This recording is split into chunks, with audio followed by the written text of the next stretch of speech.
Y hoy día vamos a ver un capítulo interesante, lo que es electricidad, que es las protecciones eléctricas. ¿Ok? Es un capítulo interesante porque cuando nosotros diseñamos cualquier sistema, el más simple que sea, necesita que tenga protecciones. Entonces, un capítulo que siempre lo vamos a emplear, sea cual sea el diseño o por muy pequeño que sea, necesitamos ir a las protecciones eléctricas. Y también nuestro laboratorio va a abarcar eso. Entonces, veamos.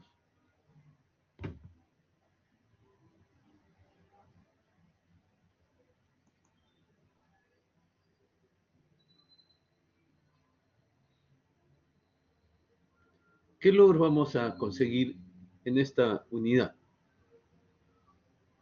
Conocer los tipos de protección para cada aplicación específica. Saber dimensionar un sistema de protección eléctrica. Y saber diseñar sistemas de protección eléctrica industriales.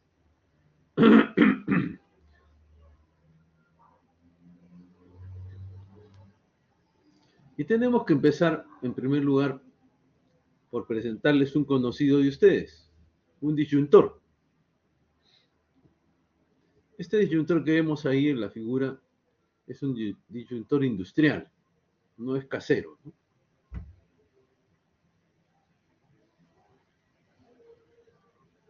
Y el disyuntor industrial está hecho para corrientes de inserción y de, y de aislamiento, o perdón, y de desconexión eh, más altas, que es lo que se da en una casa. Entonces vamos a ver cuál es la problemática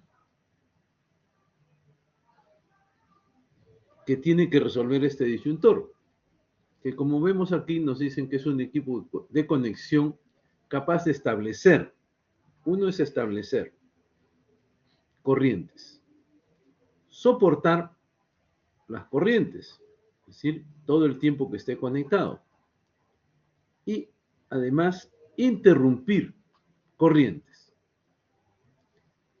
tanto en condiciones normales, es decir, cuando pongamos, conectamos un motor, el motor está bien, hacemos la inserción del motor, durante todo el tiempo que está conectado, la corriente pasa por el interruptor y después lo interrumpimos y el motor se apaga. Pero también bajo condiciones anormales. ¿Qué quiere decir esto? Que, por ejemplo, el motor tenga una fase a tierra, haga un cortocircuito. Entonces, en esos casos debe ser capaz de interrumpir sin deteriorarse. Entonces, su función principal es proteger bienes y personas. Y vamos a ver cuál es la problemática. ¿Ok?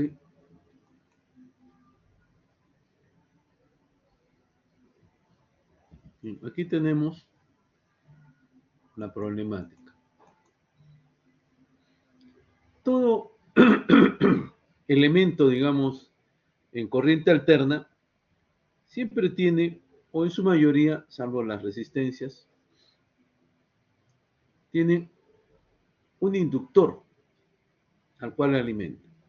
Puede ser una combinación de resistencia con inductor, pero siempre hay inductor. Veamos el caso de un inductor. Cuando nosotros cerramos un interruptor como este, en tiempo cero, la bobina, ¿no?, es circuito abierto. Entonces dirán, bueno, circuito abierto se cierra y no salta ninguna chispa. Pero grande es nuestra sorpresa cuando observamos que sí salta una chispa.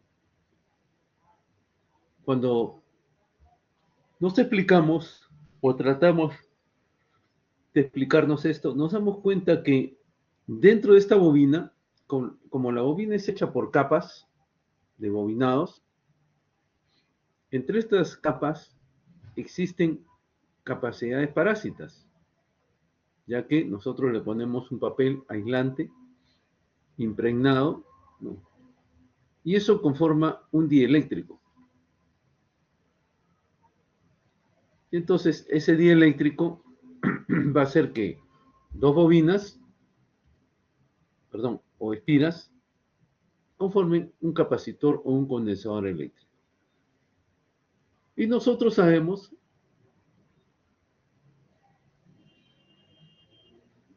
que nuestro capacitor eléctrico tiene en tiempo cero, tiene una impedancia de cero, ¿no es cierto? Cuando está vacío el condensador, es un cortocircuito. Y este condensador le llamamos como reactancia XC, que es igual a cero. Entonces, aquí hay una serie de condensadores que se ponen en serie. Al ponerse en serie y estando esta bobina abierta, la capacidad disminuye, ¿no?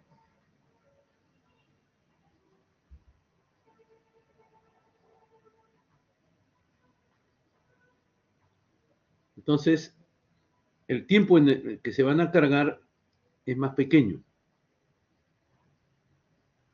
Y por lo tanto, podemos decir que la corriente de inserción es infinita al conectar. Sin embargo, no es así, porque estos capacitores están en serie con unas líneas, ¿no?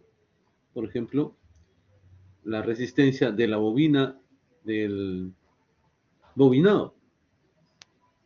La resistencia del bobinado, quiero decir, que es un hilo de cobre. El hilo de cobre no tiene inductancia, es resistencia. Entonces, aquí hay unas resistencias que se asocian a este condensador y son las que van a limitar la corriente, que le llamamos corriente de inserción o de conexión.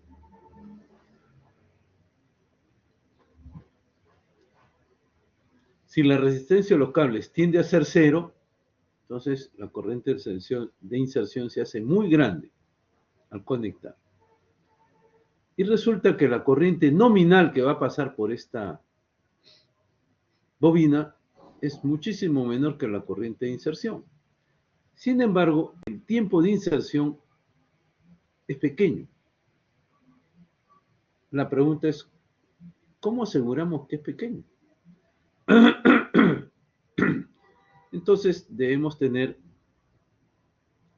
un sistema que nos asegure que la conexión va a ser muy rápida. Y ya le vamos a dejar al condensador que se cargue. Siendo un condensador pequeño, su tiempo en que llega a su corriente final también es pequeño. Entonces ahí habríamos resuelto las cosas, aparentemente, pero hay una problemática. ¿Cómo cerramos esto en forma rápida? Porque si no lo cerramos en forma rápida, va a saltar un arco. Y sabemos que el arco tiene mucha energía. Ahí lo vemos en las soldadoras por arco, ¿no? Tiene mucha energía y entonces esa energía puede hacer que estos contactos se pongan al rojo vivo y cuando cierren se van a soldar. Cuando cierren se enfrían y queda una sola masa de cobre. Se suelda. ¿Ok? Entonces eso sería un problema. Entonces nosotros debemos apagar el arco muy rápido. Apagar el arco muy rápido es cerrar esto en forma violenta. ¿Y qué cosa hacen los interruptores, los disyuntores? Para poder conectar, disparan un resorte. Es decir, se tiene un resorte cargado. Y cuando se conecta, se dispara. Cuando ustedes se han tenido oportunidad de accionar un interruptor, ya sea en alguna instalación o de muestra.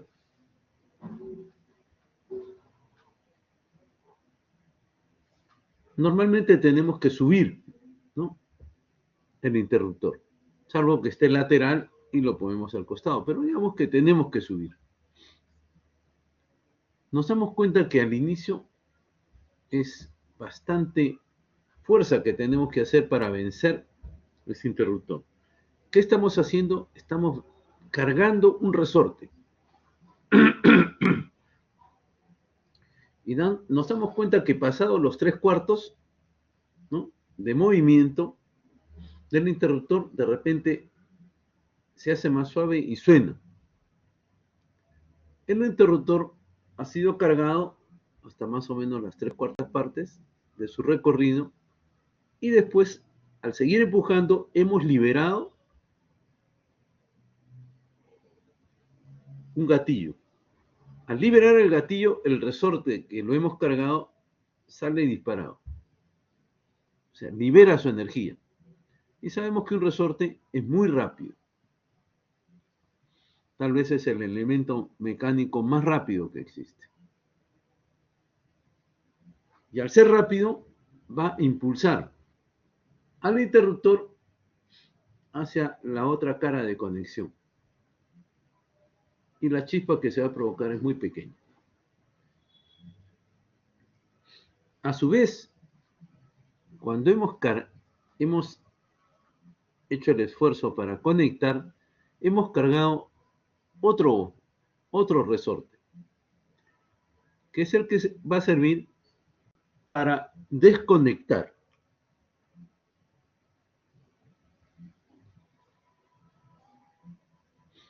En la desconexión, ahora tenemos que esta bobina, ya estos condensadores están estables, ¿no?, cargados pero estables, y esta bobina está generando una corriente. Al desconectar, le vamos a retirar la corriente. Y sabemos, voy a hacer algo.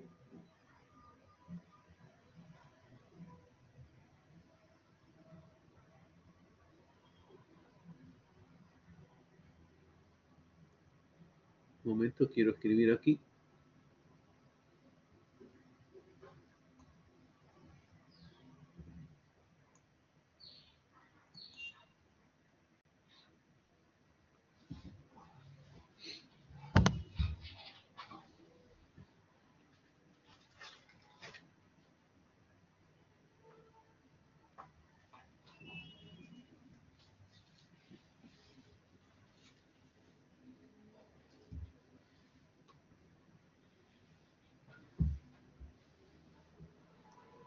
Sabemos que al recorrer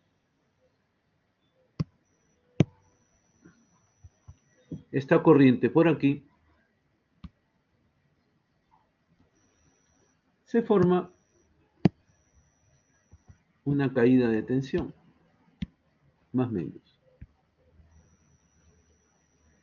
Cuando nosotros interrumpimos la corriente, hacemos desaparecer, entonces ahora se genera una tensión más menos, que tiende a que la corriente no desaparezca.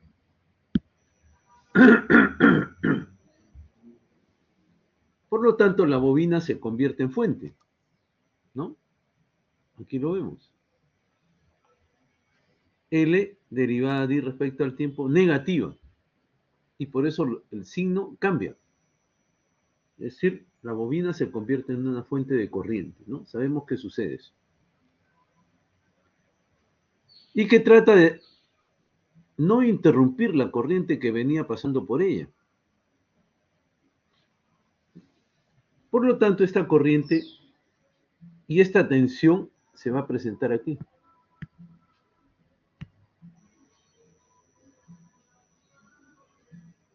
¿Y qué tensión se presenta aquí? Vamos a decir que en este momento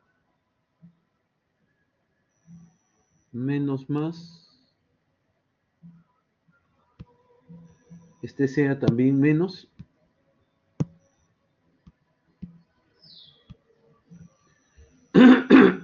y que estemos en el pico para mala suerte nos toque el pico de la sinusoide.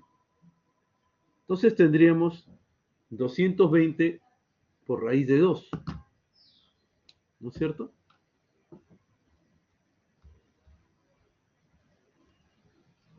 Y eso nos da 311 voltios pico.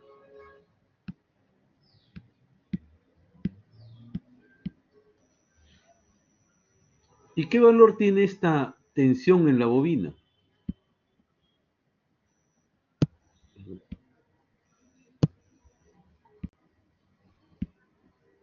Que es menos más, como sabemos. Menos L derivada de respecto al tiempo. ¿Qué significa esto? Que mientras más rápido desconectemos la corriente, más tensión vamos a tener.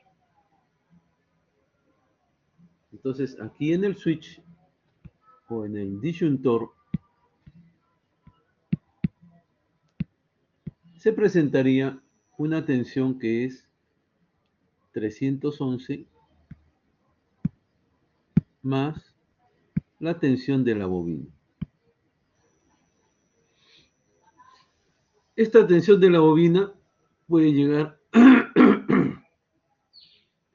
a 3 veces la tensión de línea. O sea, en este caso 900 voltios, ¿no?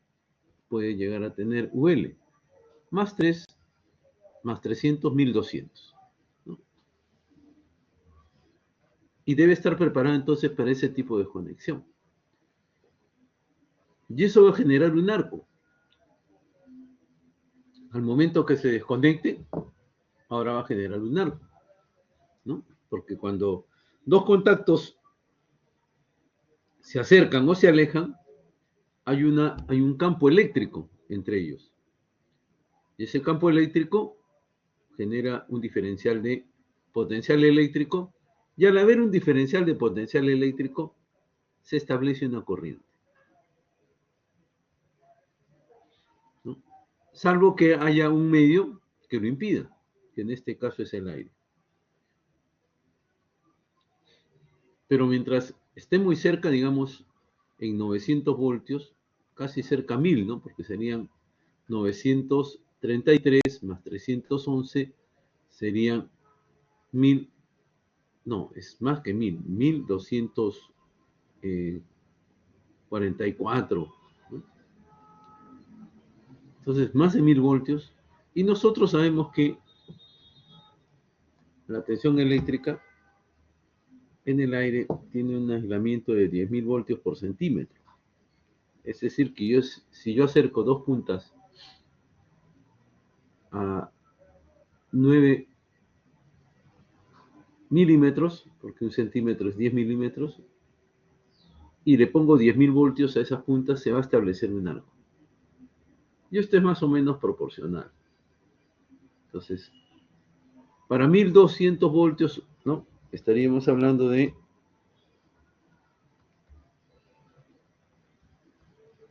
cuando estemos a 1.2 milímetros. O sea, mientras el interruptor está recorriendo su camino para abrir,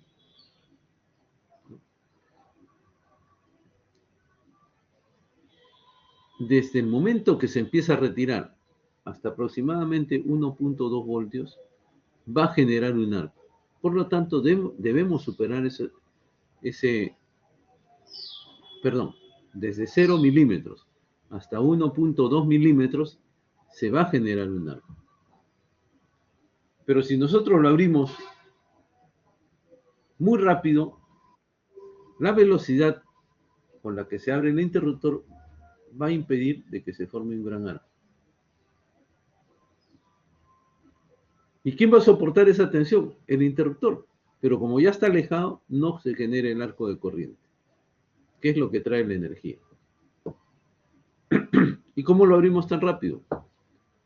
Recordemos, cuando le dije que levantábamos el interruptor, estábamos cargando un segundo resorte.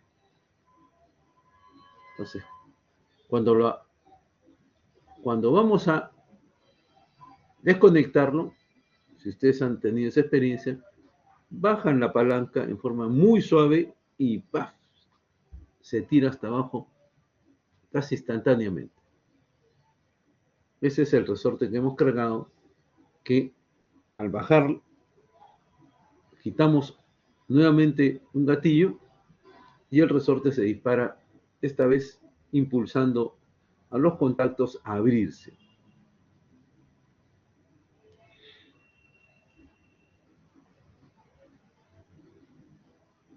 ¿Ok?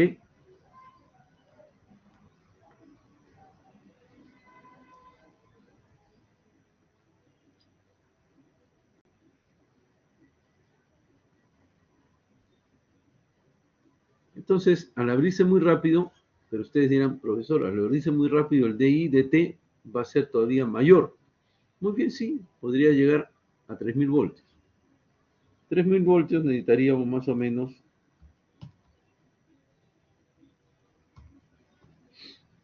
3 milímetros, ¿no? Para que se abra.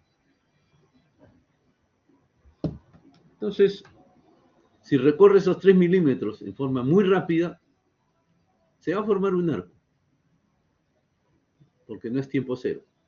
Se va a formar un arco, pero al pasar los 3 milímetros se va a extinguir. Entonces ya tenemos aquí un primer requerimiento. Para que quede abierto un interruptor, la separación entre los contactos debe ser superior a 3 milímetros. Si estamos hablando de cargas que me produzcan 3000 voltios.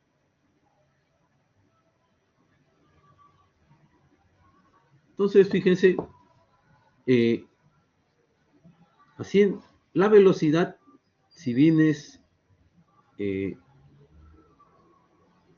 contraria a lo que queremos, sin embargo, mecánicamente es lo que necesitamos para que el arco se extinga muy rápidamente. Si no se extinguiera el arco rápidamente, nuevamente los contactos, ustedes saben, la corriente eléctrica es muy rápida, se ponen al rojo vivo. Eso significa que ya están en estado casi líquido, ¿no? Y al juntarse con el otro contacto, que todavía está en vuelo, vamos a decir, en recorrido, no le va a permitir que salga, porque ya se unieron. Y el contacto y el interruptor se queda permanentemente encendido. Es decir, el motor o la bobina a la que estemos alimentando se va a quedar encendida y no vamos a poder lograr desconectarlo. Si bien en la conexión hay que hacerlo rápido, ¿no? En la desconexión las consecuencias pueden ser terribles. Vamos a decir que no se llega a conectar y la corriente sigue pasando. Y aquí ha habido un exceso de corriente, ¿no? Se cortocircuitaron dos de estas bobinas y empieza a haber un exceso de corriente. Ese exceso de corriente lo debe limpiar el interruptor, es decir, lo debe aislar. Pero al no poder aislarlo porque se quedaron pegados los contactos, entonces, ¿qué pasó? Bueno, sencillamente que sigue pasando la corriente y la bobina se va a incendiar. Al incendiarse la bobina, va a incendiar lo que esté alrededor de ella y se puede producir un incendio de magnitudes. Porque esta bobina va a explotar y los pedazos de cobre van a salir como esquirlas.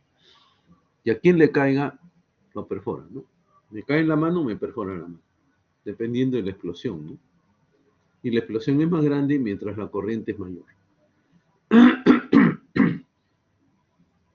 Y se puede destruir todo el tablero, lo cual nos va a costar días repararlo, ¿no?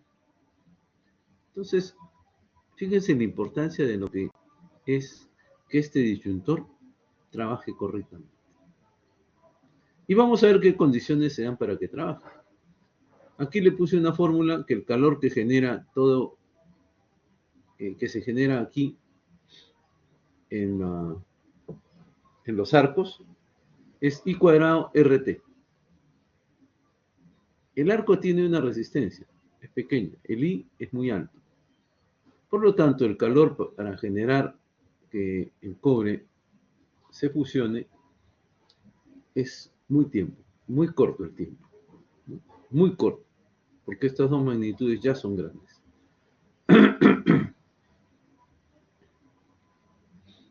Entonces, ¿qué nos va a proteger el disyuntor? ¿No? ¿O qué función va a establecer? Va a tener establecer la corriente. ¿Cómo establezco la corriente cuando yo bajo el interruptor? Soportar la corriente. Cuando lo dejo ahí conectado para que trabaje horas, días, semanas, ¿no? Sin deteriorarse. Y para interrumpir las corrientes cuando se ha producido aquí una falla o cuando sencillamente el operador quiere dejar sin energía a esta carga. Lo abre y para el operador no, digamos, no es consciente de que aquí se produzca un arco, de que se pudieron pegar, no. Él sencillamente lo abre y debe eliminar la corriente. Entonces, esas son las funciones. Y por lo tanto va a servir de protección. ¿Ok? Entonces tenemos el dispositivo que se dibuja así, normalmente abierto, que es el elemento de conexión o desconexión. Y vamos a ver aquí un modelo monopolar. Hay bipolares y tripolares, ¿no? El que tiene un solo polo. O estamos representando al tripolar como un solo polo, ¿no? Bien. Entonces, ¿qué tenemos? La parte mecánica, que es la que hace la conexión o desconexión, que tiene en sus puntas unas, como cabezas, unos cilindros de cobre bañado en plata, en ambos lados. Aquí tenemos el dispositivo térmico, que es protección contra las sobrecargas. Y aquí el dispositivo magnético, que es protección contra los cortocircuitos. Y por último, el dispositivo diferencial, que es protección contra los defectos en modo común. ¿Cuáles son estos? Cuando parte de una bobina, por ejemplo, de un motor o de un transformador, parte, se pone a tierra. No toda. O cuando hacemos un cortocircuito, ¿no? En una de las líneas nada más. También puede ser en las dos, pero hacemos un cortocircuito. Basta que hagamos en una línea y entonces este dispositivo también va a protegernos. El dispositivo magnético también. ¿Ok? Pero cuando se produce una puesta a tierra, el que trabaja es el dispositivo diferencial.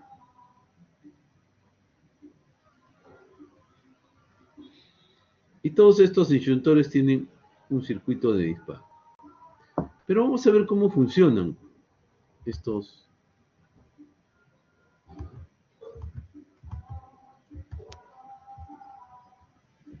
Y voy a cambiarles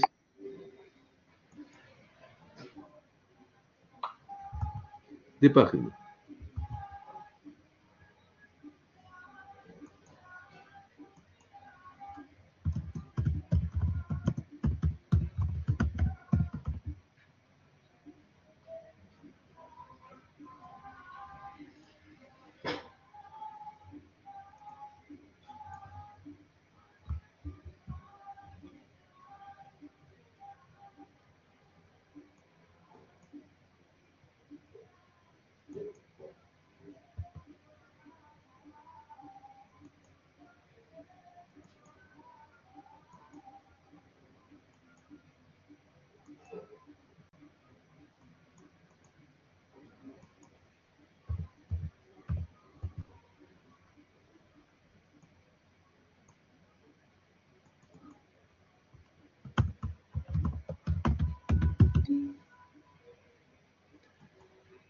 Sí, dígame.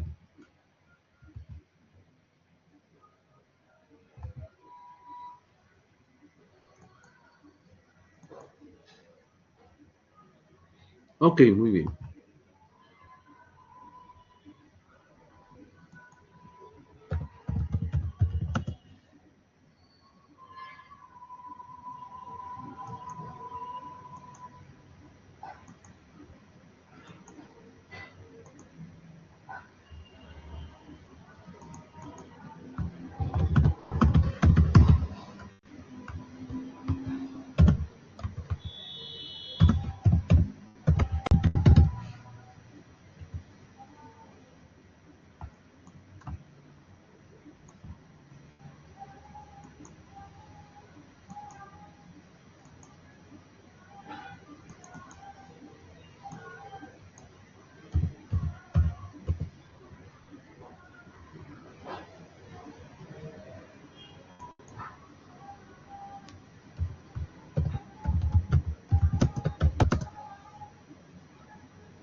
Voy a abrir un nuevo documento mejor para explicarlo.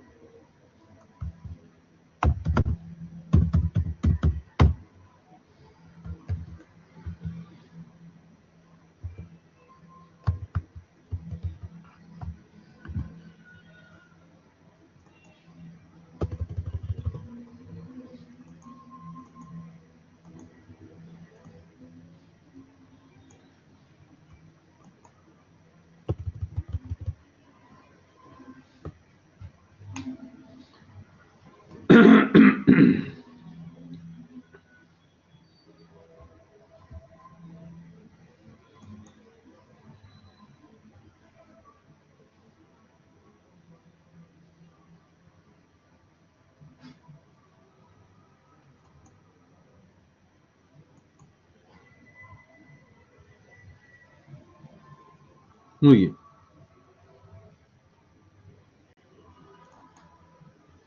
¿Qué significa una sobrecarga? Bien, el interruptor o el disyuntor tiene una protección térmica, ¿no? son tres protecciones diferentes. La protección térmica evita sobrecargas. Las sobrecargas son un promedio, no son instantáneas. Ese promedio.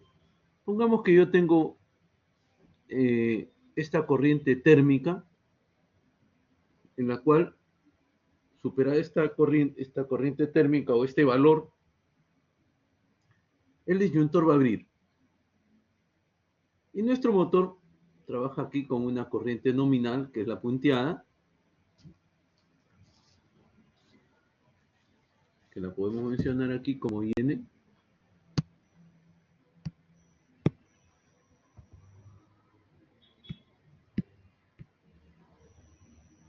Corriente nominal. Ahí puede funcionar permanentemente. Pero el motor no trabaja con una carga mecánica constante, ¿no? Por ejemplo, en una faja. Digamos, puede estar trabajando debajo de su valor nominal y de repente empiezan a echarle más material a la faja, ¿no? Bueno, y le siguen echando material y durante 20 segundos pasa eso, ¿no? Vamos a decir, vino un conjunto de rocas, digamos, o piedras mineras más grandes, ¿no? De un mayor tamaño del que la chancadora envía, y esto pasó en 20 segundos. Y nosotros hemos grabado que para que el interruptor active, debe estar por lo menos 40 segundos en sobrecarga, o sea, en ITH, en corriente térmica. Como fueron 20 segundos, no abrió. Vuelve a caer aquí la corriente, ¿no? Un tiempo, nuevamente llega todo a su normalidad, temperaturas, todo llega a su normalidad, y de repente ahora nuevamente empieza a crecer hasta este punto. No crece tanto como en antes, pero sí está arriba del I térmico. Entonces el sistema o el disyuntor espera el tiempo que le hemos programado, 40 segundos, y en ese momento corta la corriente y la corriente se viene abajo. En forma muy violenta, 40 milisegundos. Ya desconectó. Y ahí se desconectó el motor, por decir si fuera un motor, que es lo usual, por eso lo menciono. ¿Y qué pasa si quiero volver a conectar? Muy bien, tengo que verificar cuál es la falla, ¿no? Y volver a conectar. De repente la falla es el motor o la falla fue que le pusieron demasiada carga al motor y por lo tanto pues abrió el interruptor, o perdón, actuó el dispositivo térmico, que es el de sobrecarga. Entonces, esta es una condición térmica. Sabemos que los procesos térmicos se dan en el tiempo, ¿no? No son instantáneos. Entonces ustedes me dirán, ¿y qué pasa si hay un corto? Este dispositivo térmico necesita un tiempo para calentarse y moverse, ¿no? Pero el corto ya hizo daño si es que esperamos eso. Entonces, tenemos otro dispositivo, que es el magnético. ¿Ok?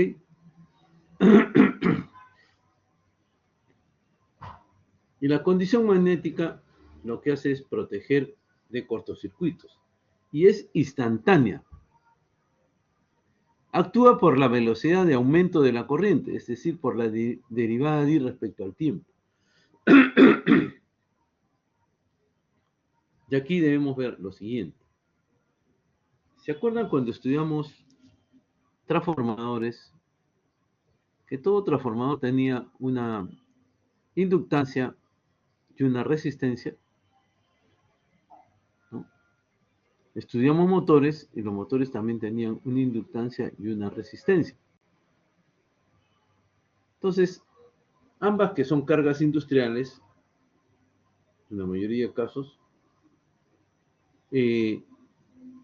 tienen asociado una resistencia y una inductancia. ¿Ok? Y esto va a hacer que exista un tiempo de crecimiento de la corriente.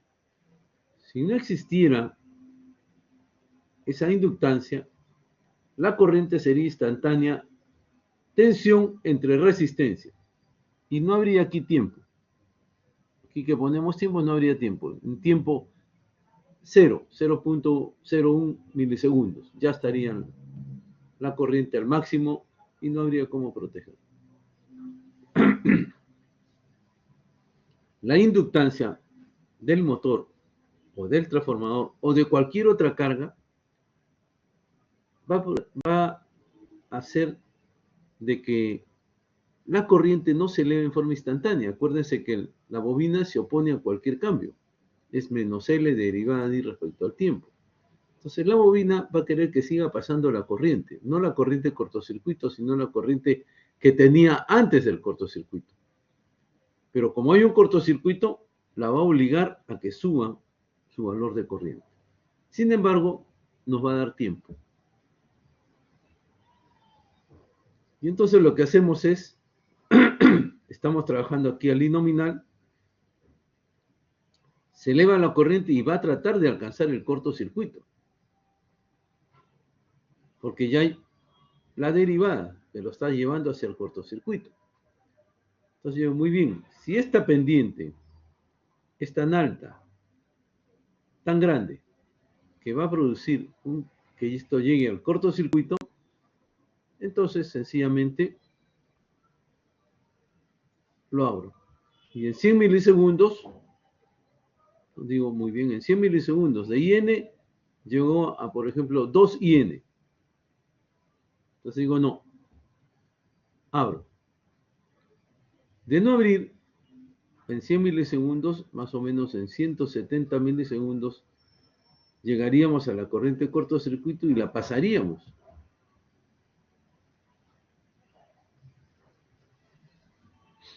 ¿Ok?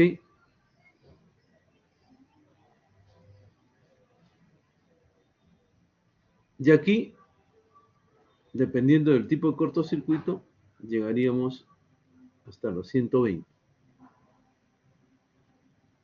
Entonces yo gradúo esta línea ICC. Inicialmente la puse aquí, en 100 milisegundos cortó. Pero digo, 100 milisegundos todavía es soportable. De repente algo pasó ahí, ¿no? Digamos, se frenó el motor por algún motivo, pero nuevamente se destrabó, ¿no? Digamos, se metió un trapo al rodaje, qué sé yo. Entonces decimos, muy rápido. Vamos a ponerle un valor aquí de 170 milisegundos, ¿no? O, perdón, no, vamos a ponerle aquí una corriente de 170 milisegundos. Cuando llegue a 170 milisegundos, haya llegado o no al valor de final de corriente, yo voy a abrir. Entonces gradúo la corriente de cortocircuito aquí.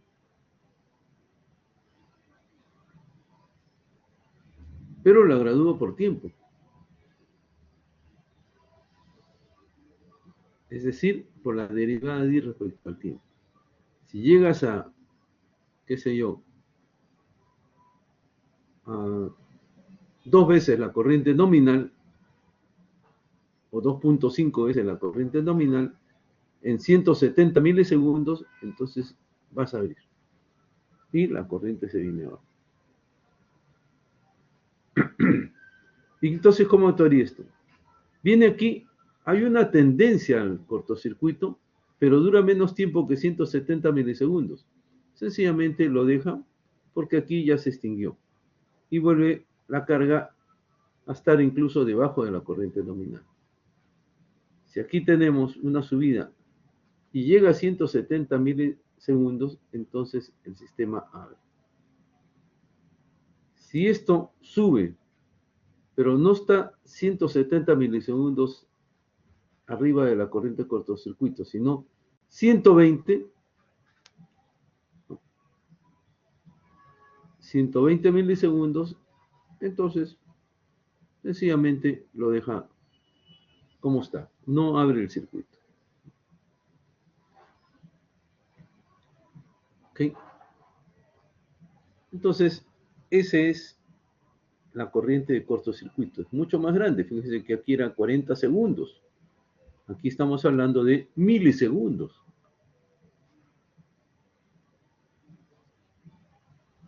Casi instantánea, ¿no? Bien, ¿y qué sensores se utilizan? Sensor y actuador. En este caso, para los interruptores térmicos. El bimetálico. Este es un resorte que está puesto a una masa sólida que está empujando el interruptor. Perdón, a este bimetálico. Por lo tanto, el interruptor cierra. Aquí están los contactos de cobre. ¿Ok?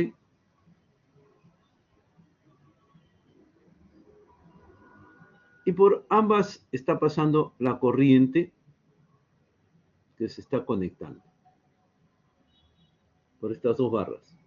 Pero estas dos barras son bimetálicas. Es decir, están compuestas de dos metales. Y uno de ellos tiene un coeficiente de dilatación más grande que el otro, de dilatación térmica.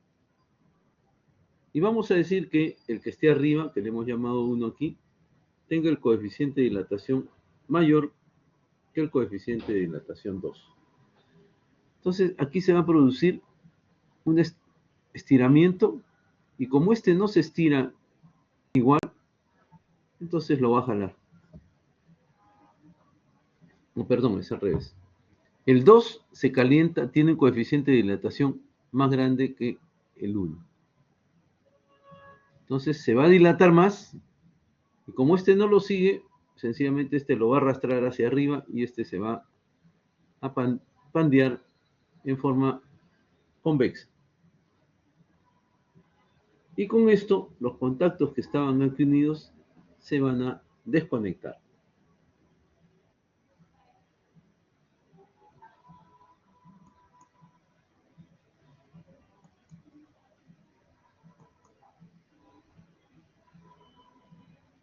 Ok.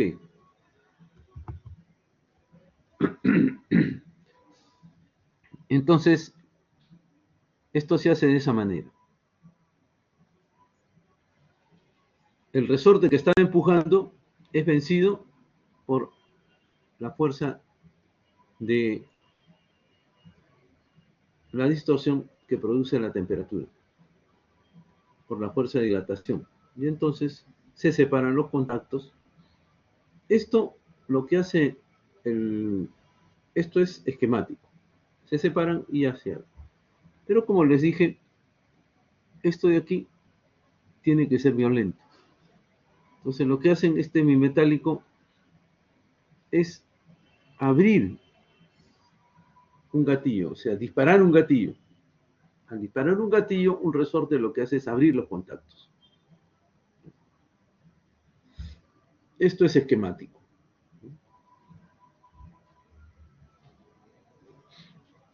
Ahora el magnético. Lo que hacemos es que sabemos que toda la tensión en toda bobina es U. En la bobina es L diferencial D respecto al tiempo con signo negativo. Entonces ponemos aquí una bobina en serie con el bimetálico, ¿no? Entonces cuando se produce un cambio rápido, esta derivada de respecto al tiempo se hace grande. La tensión cambia de sentido y esta bobina lo que hace es atraer un material magnético, como lo hace un relé. Atrae el material magnético y dispara también un resorte, el cual va a hacer que los contactos se abran.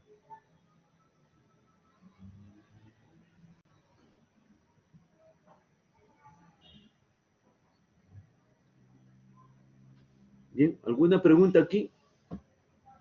El magnético entonces actúa con una bobina que va en serie también con la corriente. Fíjense que el térmico también va en serie con la corriente. Va en serie con la carga, quiero decir, para que tengan la misma corriente. Entonces, ellos sensan.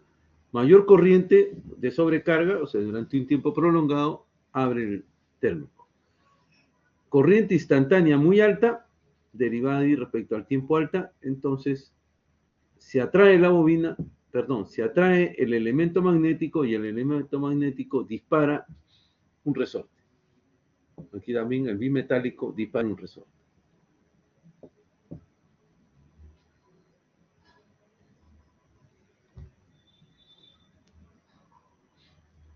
Protección diferencial. ¿Alguna pregunta? Perdón, no quiero ir muy rápido.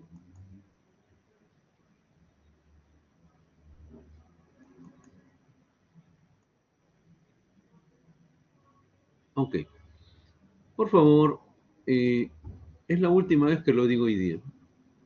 Si la próxima vez entro al cuadro y no están con su cámara encendida, yo lo voy a sentir mucho, pero le voy a poner falta. ¿Ok?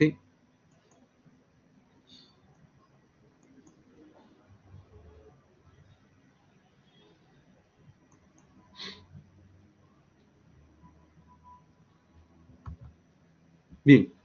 Entonces, ahora la protección diferencial.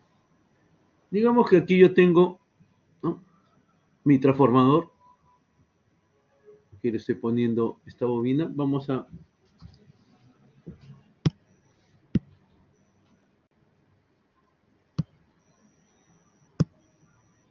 poner aquí el primario del transformador.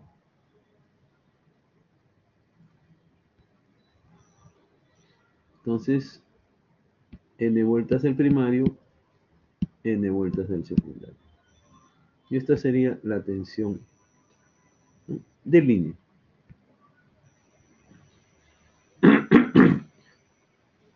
Fíjense que el primario no tiene esta tierra, no es la misma.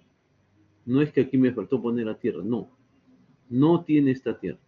El secundario nada más tiene esta tierra.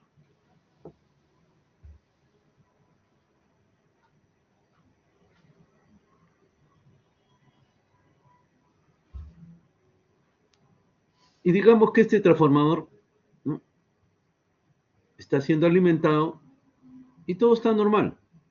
Lo indican las flechas en negro. La corriente que entra al transformador también sale de él. Y todo está bien, ¿no? Por aquí pasa I1. Pero ahora digamos que este punto se puso a tierra. ¿Ok? Y el motor no está puesto a tierra. Debería estarlo, pero no está puesto. Y se acerca una persona y le pasa corriente, por supuesto. Aquí pasa una IF, fuga. Y este operador inadvertido no se da cuenta de eso, porque no puede darse cuenta de que ha habido esta falla en el motor. Entonces él toca el motor y ¿qué pasa ahora? Esta corriente I1 ahora se divide en dos. Una IF que va hacia tierra y otra I2, siendo I1 la suma de I2 más IF. Cuando pasan por aquí, hay una diferencia, que es justamente IF.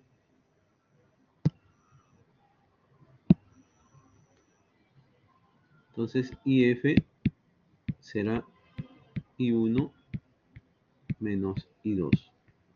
Normalmente IF es 0, pero en nuestro caso que ya se produjo esta puesta a tierra, ya hay un valor aquí de IF.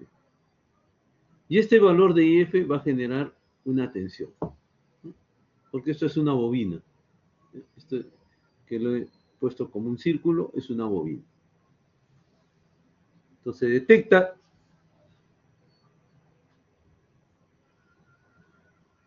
una diferencia y genera una tensión que a su vez va a hacer accionar ese mismo gatillo. Todos tienen el mismo gatillo, no son gatillos diferentes. Bien, ¿y por dónde se viene esta corriente IF? IF se viene por aquí. fíjense que I2 está viniendo por aquí. Y cuando entra al transformador IF más I2, el transformador no se enteró de que ha habido un cortocircuito. Porque viene por acá. El IF. Muy bien. Esa es la protección diferencial. Entonces, la tensión que generan U es K veces I1 menos I2. O sea, K veces IF, no ID. Bueno, ID le llamamos porque es diferencial. Entonces aquí le vamos a llamar también ID.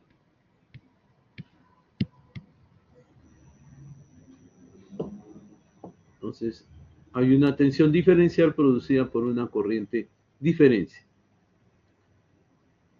¿Y cuál es esa corriente que se debe establecer? El ser humano puede soportar sin peligro alguno 4.000 amperios. Esta es la protección para personas. Si estamos hablando de máquinas únicamente donde no entran personas, lugares donde no entran personas, lo subimos hasta 25.000 amperios. ¿Ok? Entonces, ahora veamos.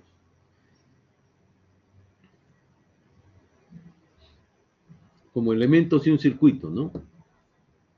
A todo este conjunto de interruptor diferencial. O perdón, interruptor disyuntor.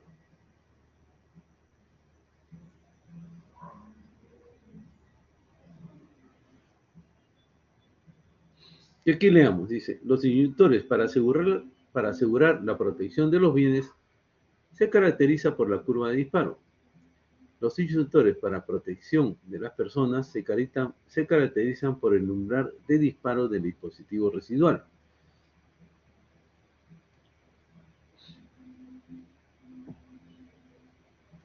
Entonces aquí, las curvas, tiempo versus corriente.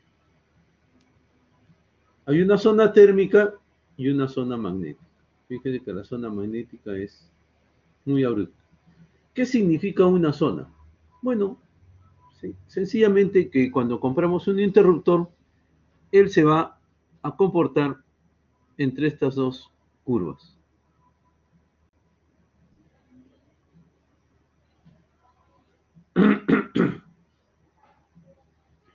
¿Ok? Una curva va a ser en caliente, es decir, cuando el interruptor ha estado trabajando un buen tiempo con la carga, y la otra en frío, en caliente y en frío. ¿Qué significa en frío? Cuando recién lo conecto. Cuando recién lo conecto, fíjense,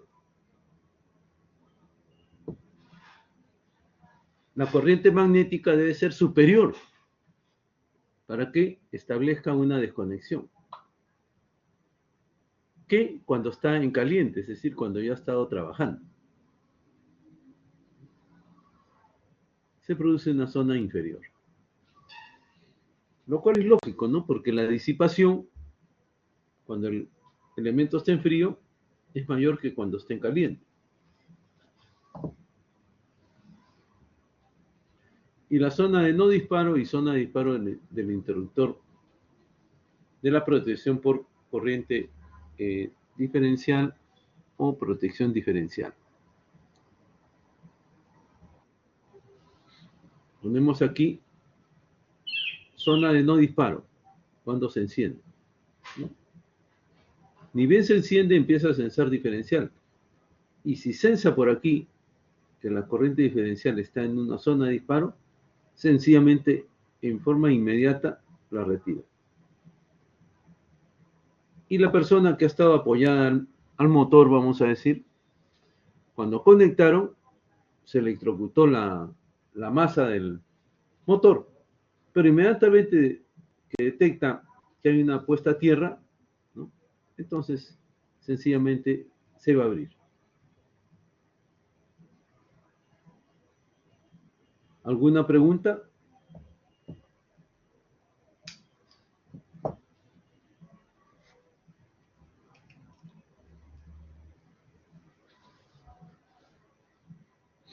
Bien, aquí tenemos un interruptor.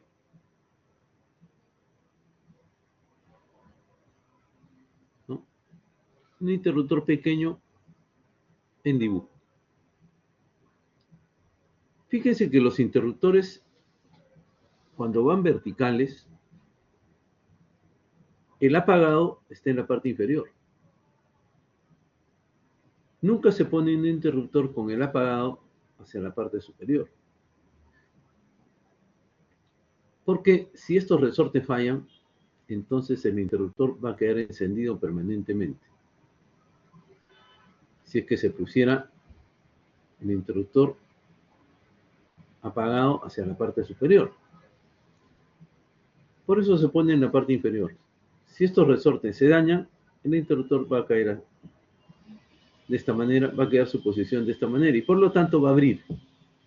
Si lo ponemos de cabeza, por gravedad va a tratar de cerrar y eso estaría mal. Bien, aquí tenemos las borneras de conexión, una bornera y otra bornera de conexión. ¿Ok? Aquí tenemos el elemento bimetálico. Está aquí. Aquí, perdón. Que normalmente está enrollado.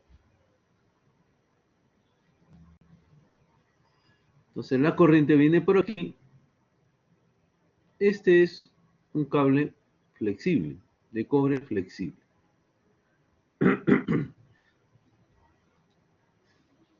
Para que no genere ninguna tensión y no sea un fusible.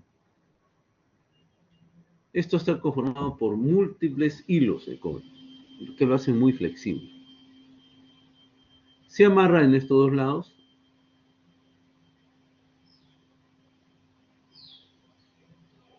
Y aquí está la corriente, perdón, aquí está el bimetálico. ¿Por dónde va a pasar la corriente? Fíjense que está enrollado, ¿no? Aquí tenemos un contacto fijo. Entonces, este pin va a hacer que se conecte esta parte móvil con la parte fija. Este de aquí es una trenza de cobre.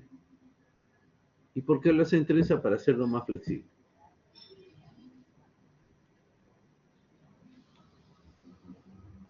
Cuando el bimetálico calienta, fíjense que empuja, ¿no?, a este resorte. Este es un resorte. Y cuando llega un valor, como lo ha estado empujando, sencillamente el elemento se abre.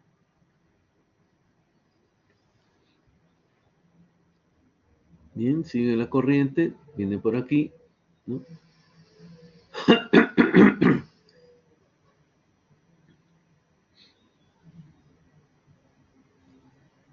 Y aquí tenemos un percutor. El percutor es el elemento de disparo, ¿no? Estos son los cuernos de arco y la cámara de corte, que ahora veremos para qué es. Y este es el circuito magnético.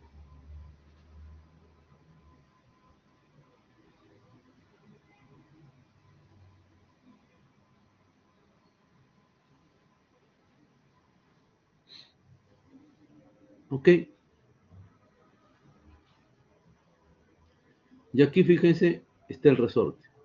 Está enrollado.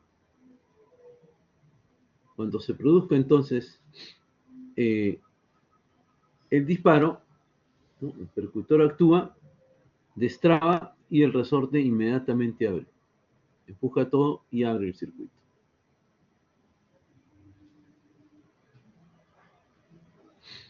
¿Cómo actúa esta cámara de corte? Sencillamente lo que hace es poner varios metales, ¿no?, láminas, ¿no?, para que el arco se extinga dentro de ellos. ¿Ok? Porque el arco viene aquí, ¿no?, en forma de tensión, y lo que hago es ponerle, en vez de uno solo, le pongo múltiples láminas que no van a permitir que se establezca una chispa.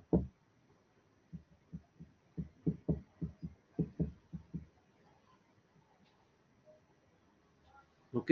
La corriente pasa por aquí de la bobina magnética o el dispositivo magnético, y si hay una diferencia de corriente en un tiempo muy pequeño, entonces este percutor es movido y lo que hace el sistema es abrir. ¿Ok?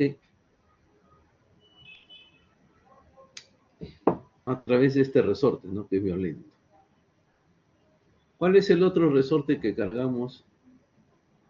Bueno, este es el resorte que cargamos, pero ¿cuál es el resorte que también cargamos para que se conecte en forma violenta? ¿No? Aquí, cuando estamos subiendo, este de aquí es un resorte. Y va a empujar para que se cierre violentamente.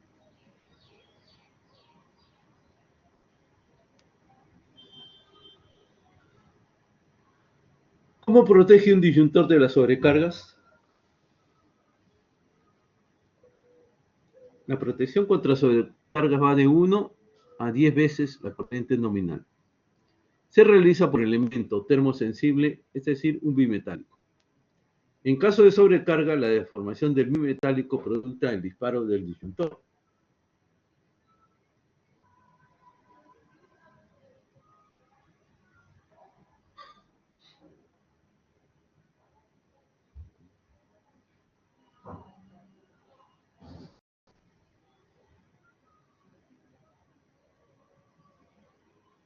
Bien.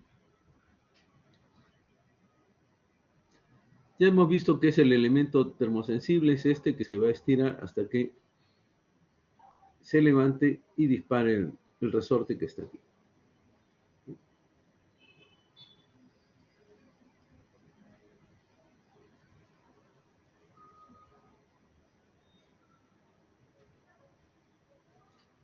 Y estamos en la zona térmica, ¿no? La zona térmica es aquí, fíjense. Entonces, conforme aumenta la corriente en esta zona térmica, inicialmente con I nominal estamos todos bien, y el tiempo de desconexión es grande. Conforme la corriente se hace mayor, el tiempo de desconexión empieza a hacerse menor. Por eso esto es una hipérbola, ¿no?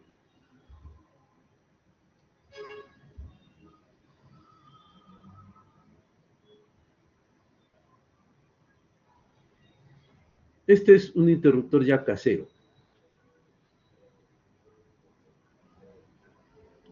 También lo encontramos en las industrias, ¿no? Pero en la parte de edificios, es decir, la parte de oficinas. Esto no se encuentra en la planta.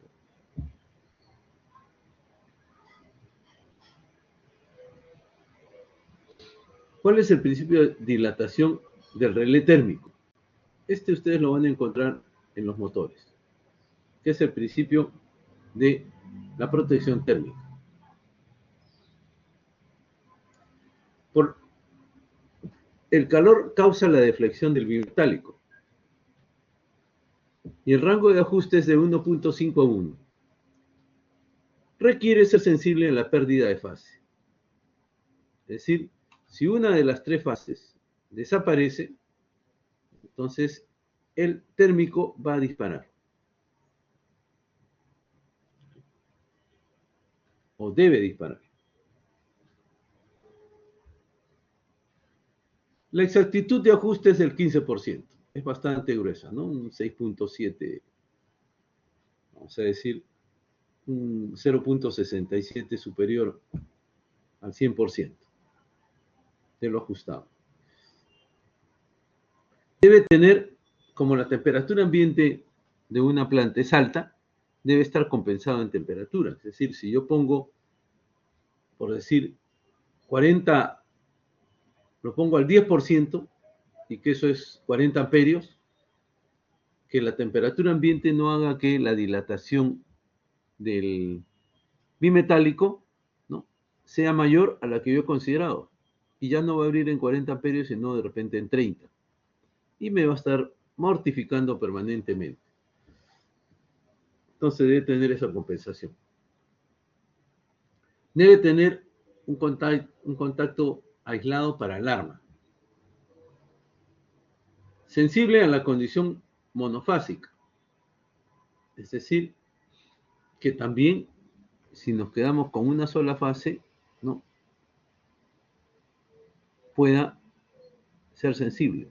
No una fase, si desaparece una fase, perdón, puede, cuando desaparece una fase del motor, las corrientes suben a un valor del 180% del valor de la corriente nominal.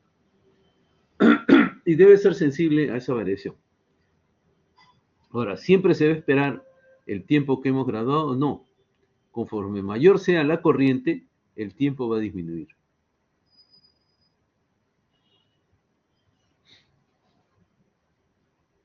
Y tienen un indicador visible de disparo, que es este. Cuando salta, sale y se queda en esa posición hasta que alguien vaya y lo vuelva a conectar. Este sería el reset manual. El reset automático no viene en estos dispositivos, sino viene en dispositivos más grandes, donde una vez que se produce el enfriamiento, se va a producir también la reconexión. Aquí tenemos nosotros la gradación de tiempos y la gradación de corrientes. Digo, 40 amperios en 30 segundos, en 10 segundos.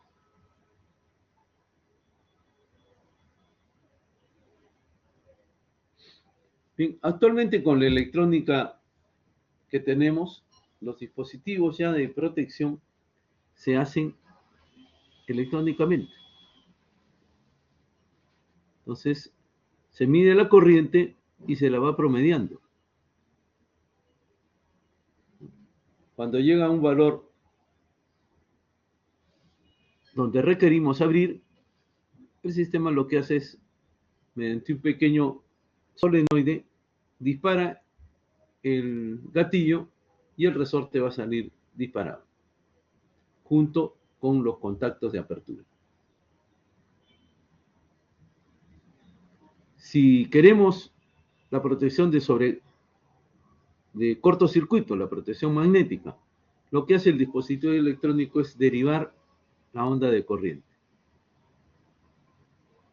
Como si tomando un valor de corriente cada intervalo de tiempo definido. Podría ser, por ejemplo, cada 2 milisegundos, ¿no? Pero profesor, cada 2 milisegundos no puede ser porque un ciclo dura 16.6 milisegundos. Entonces estaríamos midiendo el crecimiento de una sinusoide. Sí, efectivamente. Pero vamos a decir que él en 2 milisegundos toma 30 grados. ¿No? No, en 2 milisegundos, ¿cuánto toma? Déjame ver, en 2 milisegundos, digamos que partimos de cero. Y lo voy a explicar aquí aquí.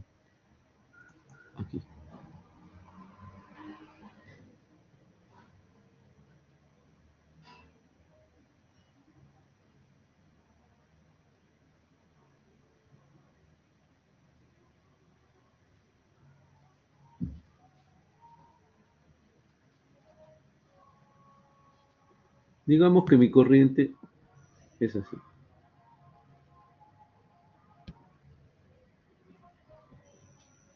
Y esta es la sinusoide.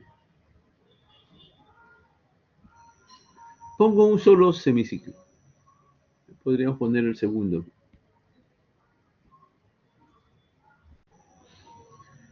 Entonces yo digo, vamos a decir que mi corriente es esta. Y mi valor, digamos, pico sea, vamos a poner un valor alto.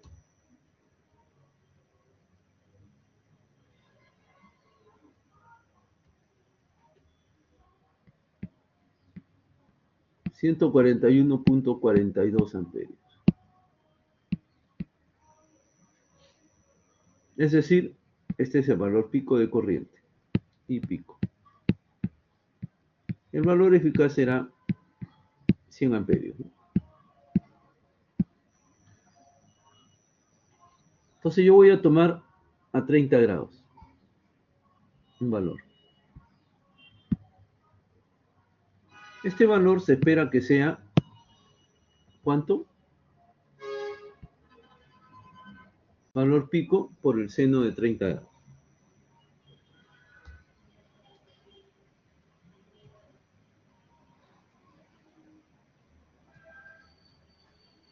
Es decir, 70.71. ¿Y cómo sé yo cuál es el valor pico? Porque esto viene permanente, ¿no? Ya es una carga que viene de atrás. Estoy tomando yo de este punto que quiero mirar hacia adelante. Y vamos a decir que se produjo un corte. Y ahora la onda aquí empieza a ser así. Vamos a ponerlo así punteado.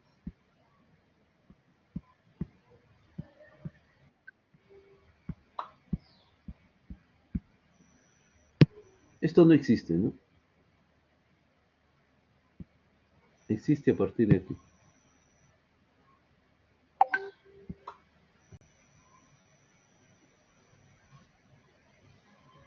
¿30 grados cuántos milisegundos son?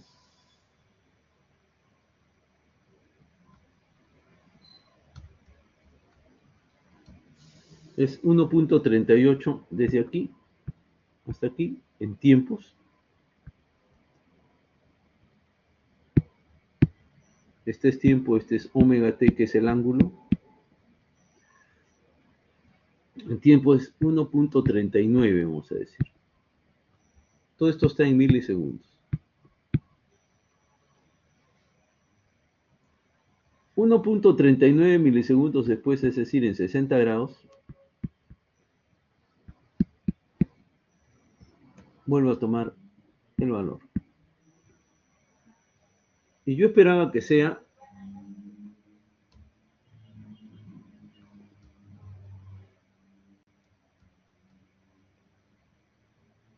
122.47.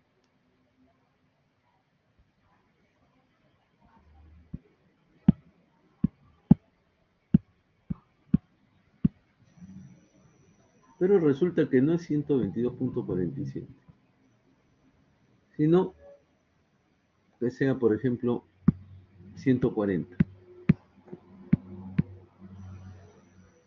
Entonces yo digo, ¿cuál es mi derivada de la corriente respecto al tiempo? Será lo que ha crecido, digamos, en ese tiempo. Entonces, ¿cuánto esperaba yo? 122. ¿No? 140 menos esta corriente, 70.71.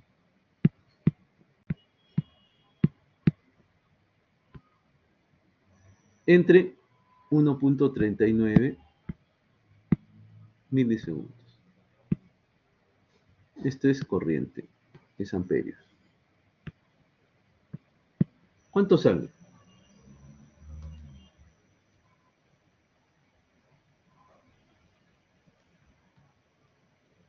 69.29 entre 1.39, 49.84. 85 casi. ¿Qué cosa? Amperios por milisegundo. Pero, ¿cuál si era una variación aceptable? Si es que todo hubiera sido normal, ¿no? Este es en cortocircuito. En nominal, es decir, cuando todo está normal, la derivada de I respecto al tiempo hubiera sido 122.47 menos 70.71 entre 1.39.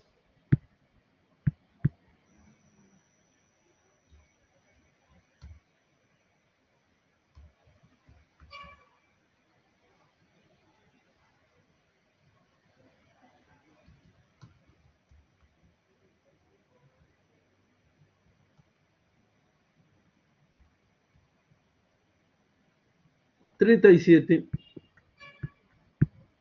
punto 24 amperios por milisegundo. Y tenemos que es superior. Vamos a decir que yo puedo soportar hasta de repente una corriente sobrecarga de 10% más. ¿Ya? Entonces, como la corriente instantánea, perdón, la derivada y respecto al tiempo instantánea ha sido superior a 37.24, entonces el sistema activa. La pregunta es, profesor, pero si esto soportó una sobrecarga, ya, digamos que soportaba una sobrecarga del 10%, ¿ya?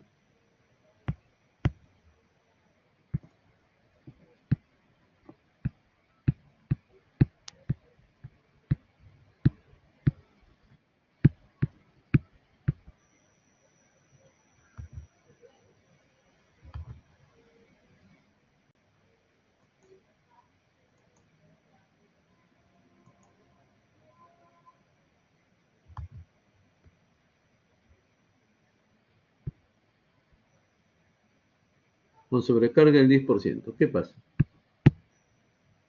Ahora, mi valor esperado ya no es 122.47 a 60 grados, ¿no? Entonces, vamos a poner aquí. Y nominal en 30 grados es lo que antes vimos, 70.71 amperios. Esto es para un RMS de 100 amperios.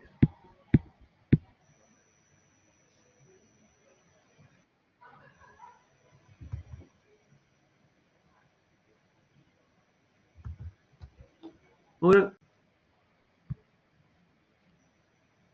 y este le vamos a poner minúscula, porque cuando es instantáneo es minúscula. El I nominal en 60 grados, ahora, digamos que ya no es 100 amperios, es 10% más.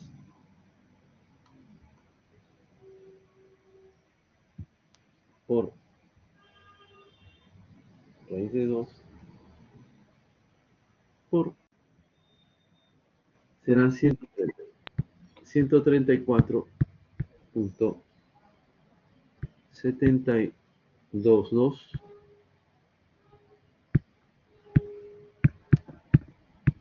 para un IRMS de 110 amperios. Sobrecarga del 10%. Acuérdense que ustedes que el elemento de sobrecarga, de ser térmico, no va a actuar, porque el tiempo que estamos poniendo es muy corto, 1.39 milisegundos.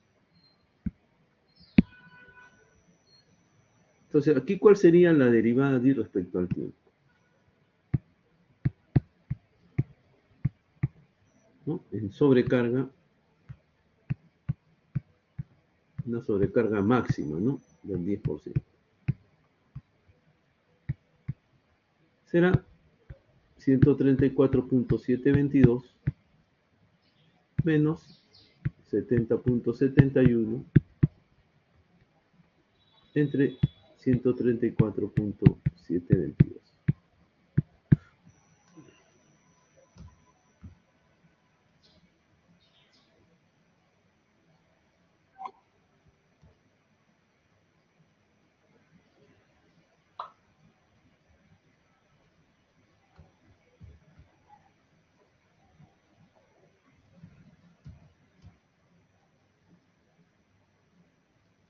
A ver, 134.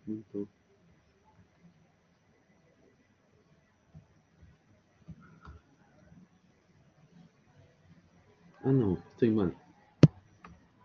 Entre el tiempo es este. Entre 1.39 milisegundos.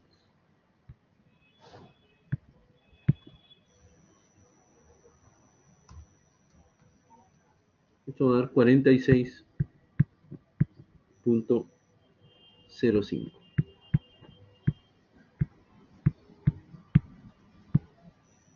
Veamos, ¿cuánto nos tenía?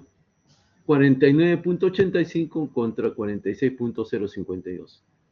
Si bien es 3 amperios por milisegundo mayor, ya es mayor. Y ahí ya se dispara. Hace ese cálculo. ¿Ya?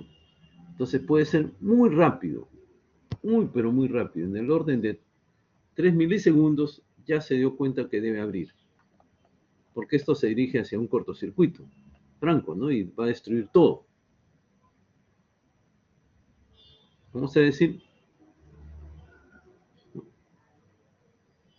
que esto sigue creciendo porque este es el primer ciclo, ¿no? El segundo ciclo es más grande, ¿no? Este es el primer ciclo. El segundo ciclo ahora es más grande, el tercero es más grande, hasta que llega a un valor que puede ser 100 o 1000 veces superior al que somos capaces de soportar en la línea, con lo cual las líneas, todo se van a estropear.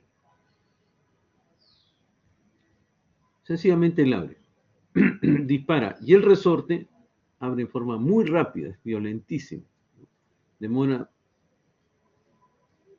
qué sé yo, 1 o 2 milisegundos a lo sumo, ¿no? Es muy veloz.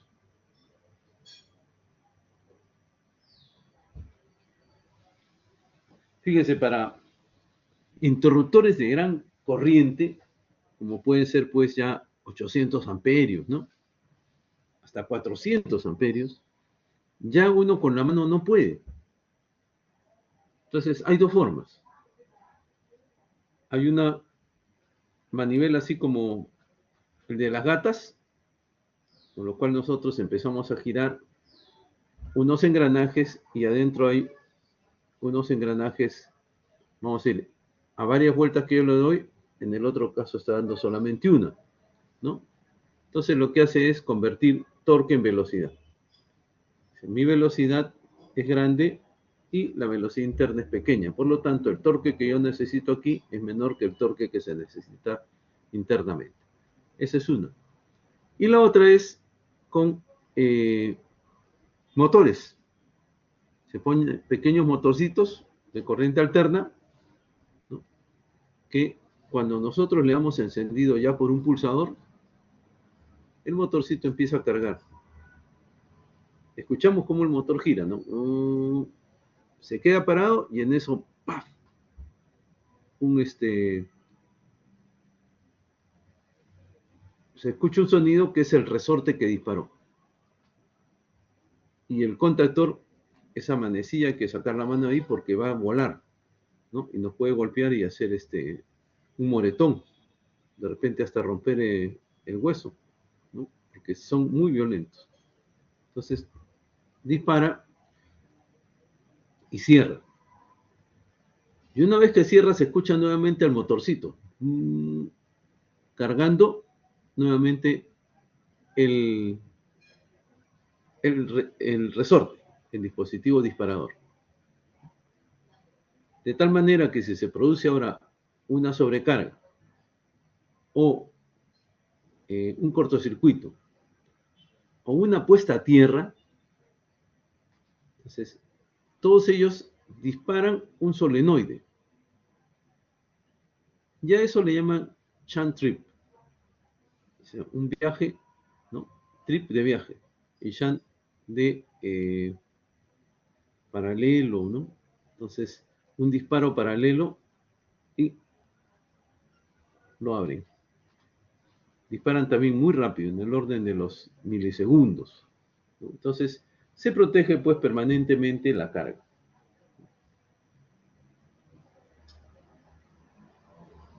Esto se hacía antes, estos saltos se detectaban por magnéticamente, ¿no?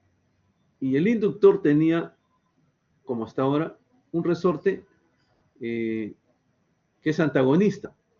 Y ese resorte es el que lo íbamos estirando o reduciendo para poder obtener la corriente, o perdón, la pendiente a la cual nosotros queríamos disparar. Ahora con los sistemas eléctricos, o perdón, electrónicos, de todas maneras existe el resorte antagonista, pero ya no es el que gradúa el disparo. El que gradúa el disparo es la parte electrónica, que va a accionar al inductor, es decir, al solenoide, y el solenoide vence a ese resorte, el cual ya no tiene que ser graduado permanentemente, y ya está, y dispara nuevamente al resorte principal, ¿no? Al de apertura.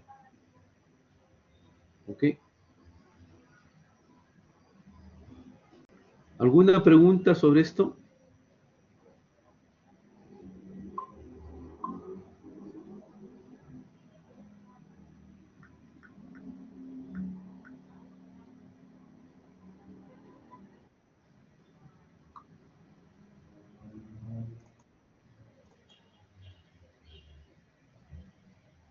Muy bien, espero que todo esté claro. Si no está claro, por favor me avisan, porque la idea es que tengan el concepto de esto para después poder dimensionarlo.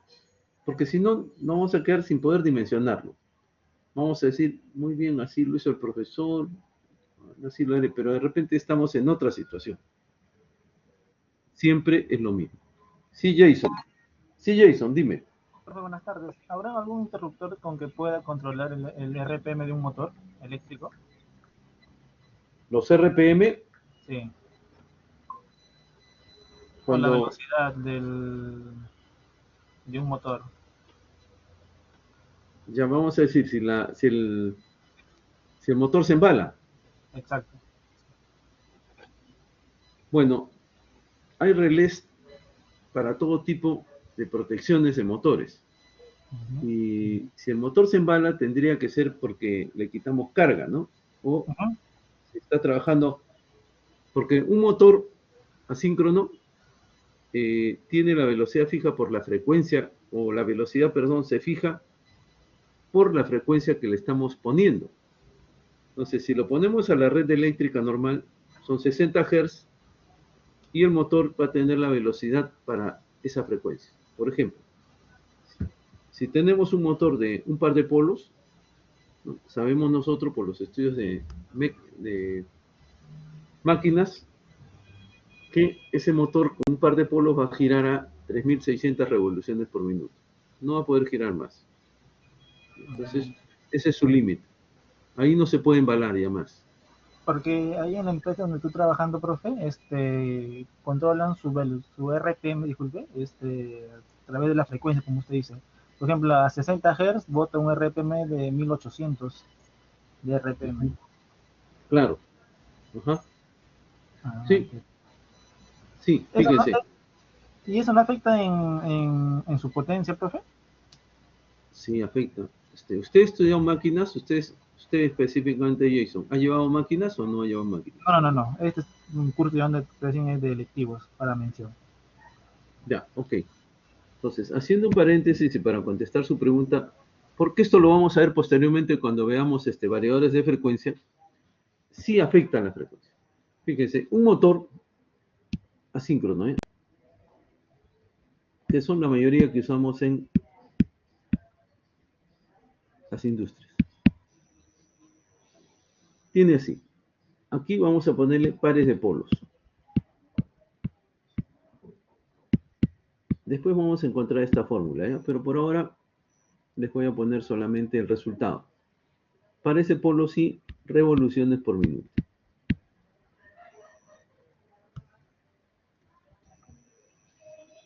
Entonces, si tiene un par de polos, para la frecuencia de 60 Hz, que es nuestro medio,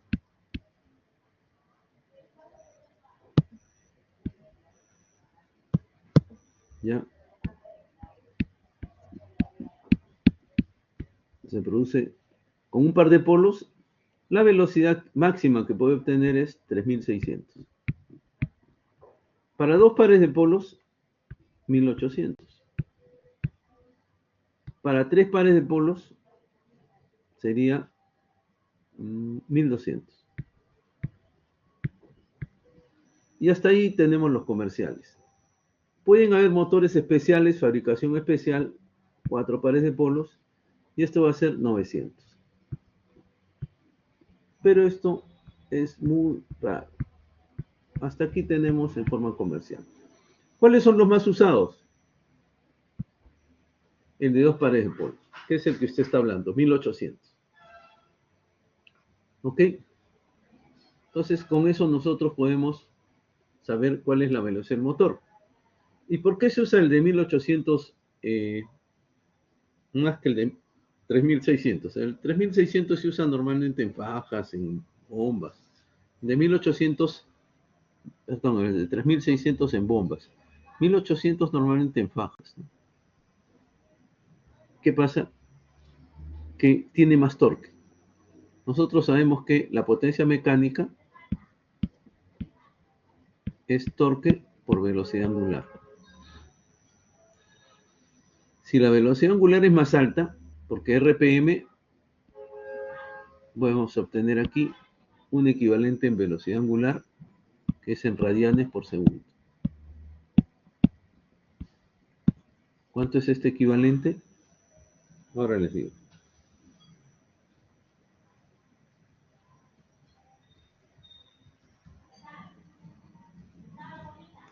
Este sería 377. Este sería 188.5. Y este sería 125.7. Radianes por segundo. Después vamos a estudiar también esa conversión. Bien, si la velocidad, como está la potencia del motor, digamos, es fija, ¿no? Es decir, si yo compro un motor de 50 caballos, me va a dar 50 caballos, máximo. Entonces, si la potencia del motor es 50, vamos a ser en este caso, y yo le aumento la velocidad, tengo una velocidad de 3600, tengo un torque X, ¿no es cierto? Vamos a poner aquí, que sea 50 vatios. 50 vatios. Vamos a poner mejor aquí, en vez de 50 vatios, 1000 vatios.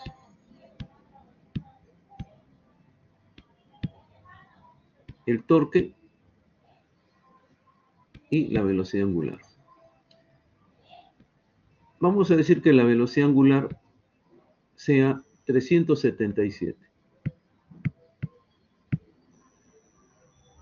El torque va a ser 1000 entre 377. 2.65.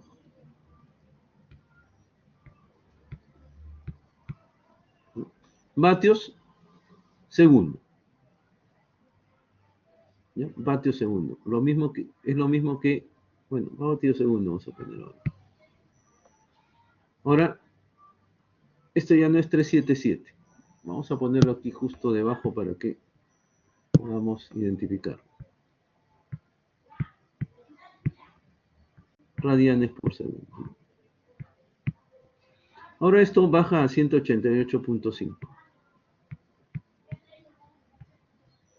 ¿Por qué le bajamos la velocidad?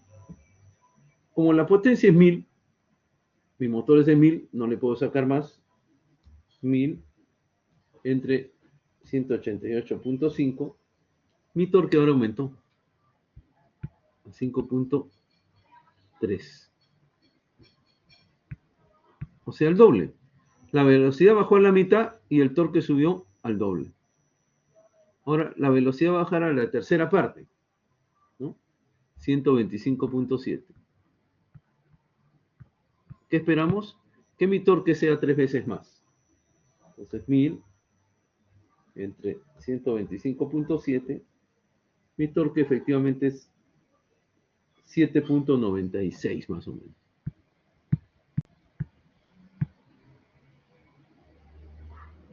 ¿Sí? Entonces, mientras más baja la velocidad, más sube el torque. Ese es un principio de la mecánica, ¿ya? No es eléctrico, sino mecánico. Entonces, ¿qué pasa? Si yo un motor, el motor es así, la potencia de un motor es raíz de 3 por U de línea por I de línea, ¿no? Nada más. Cuando yo pongo un variador de velocidad, lo que estoy variando es la tensión.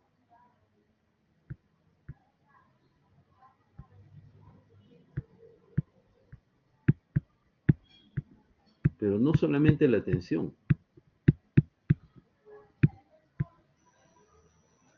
O sea, estoy variando la frecuencia, ¿ya?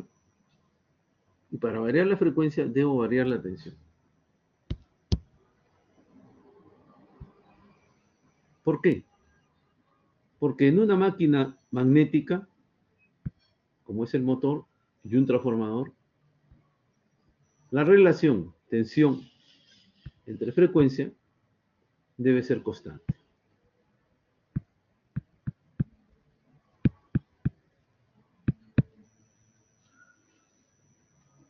Si el motor es de 220 voltios y la frecuencia es de nuestro medio 60, entonces esto es una constante 220 entre 60. 3.667 voltios por hertz. Y no puedo salir de esa constante. Si aumento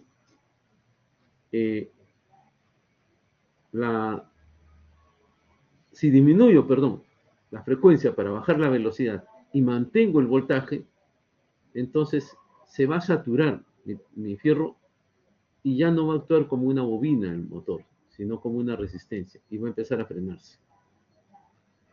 Entonces, ¿qué pasa? Yendo a esta ecuación, raíz de 3, U entonces es una constante por la frecuencia, ¿no? Y esta frecuencia ahora va a ser variable por IL. IL no se va a mover, va a ser constante. Entonces, K es constante y L es constante, raíz de 3 es un número, entonces podríamos decir que esto es una constante C por la frecuencia, que es variable. Entonces, aquí tengo la frecuencia y aquí tengo la potencia. Si la frecuencia es cero, la potencia es cero.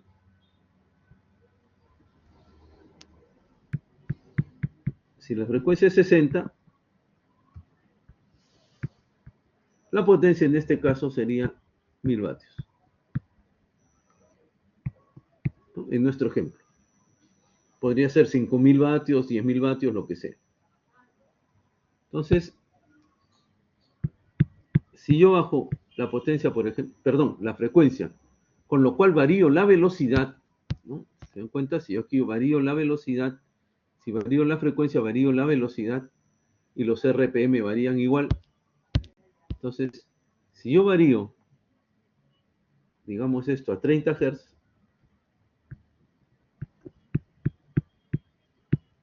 como esta es una línea, una recta, la potencia va a bajar a 500 vatios.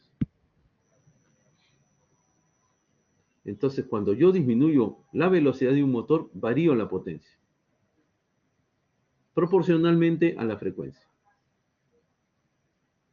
¿Okay? Usted dice que normalmente mide 60 Hz, 1800 revoluciones, ¿no?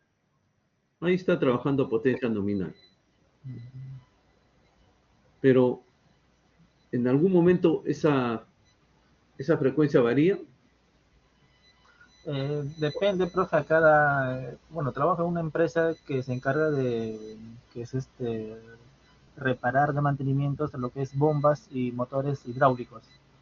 Y depende también del motor, de qué caudal es la bomba hidráulica. Si la bomba es chiquita se le baja un poco, también la frecuencia se le baja. Hay ocasiones que vienen bombas que son sí, de maquinarias como de Caterpillar, que son no sé de cuánto caudal, y cuando intento subir al máximo la frecuencia, se apaga el toque el motor.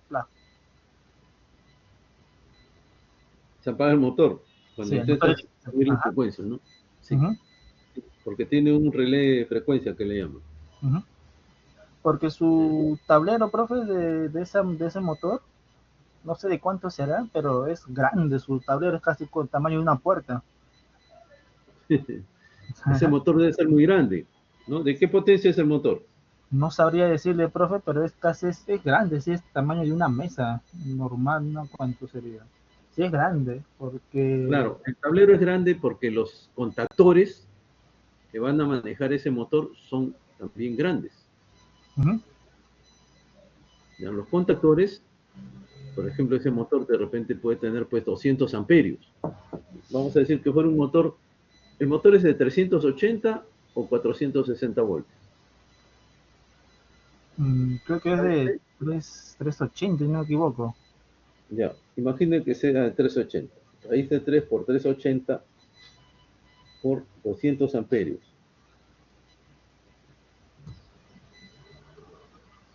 Es un motor de 130 kilowatts. Ese todavía es pequeño. Ese motor debe ser, si es del tamaño de una mesa, Ujú.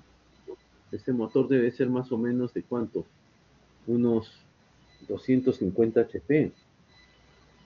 Sí. ¿No? Y le voy a hacer un cálculo que después nosotros lo vamos a saber hacer, que lo voy a enseñar, ¿ya?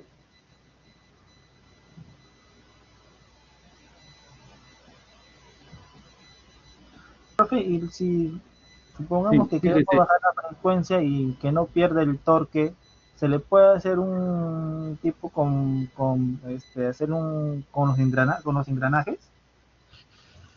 no fíjese, no pierde el torque, no pierde el Entonces, torque. Si usa un variador de frecuencia, bien, ahorita le explico por qué no pierde el torque. Bien, ese motor, por ejemplo, si fuera, como le dije, de 500 HP, creo le dije, ujú, ¿no? 500 HP con una conexión de 380 voltios a su frecuencia nominal jala 634.5 amperios. Estos contactos son bastante fuertes. ok, Bien, veamos ahora el torque. El torque de un motor depende de la corriente. Y en un variador de frecuencia, la corriente es constante. Yo por eso aquí en esta fórmula puse que IL era constante. ujú. IL varía muy poco, variará un 5%. Por eso se le dice que es constante. Entonces, si la corriente no varía, el torque no varía. Ah, bien. ¿Ya? Y eso es lo que sucede en estos motores. El torque se mantiene constante y lo que varía es la velocidad. Entonces, ¿qué variamos en una bomba?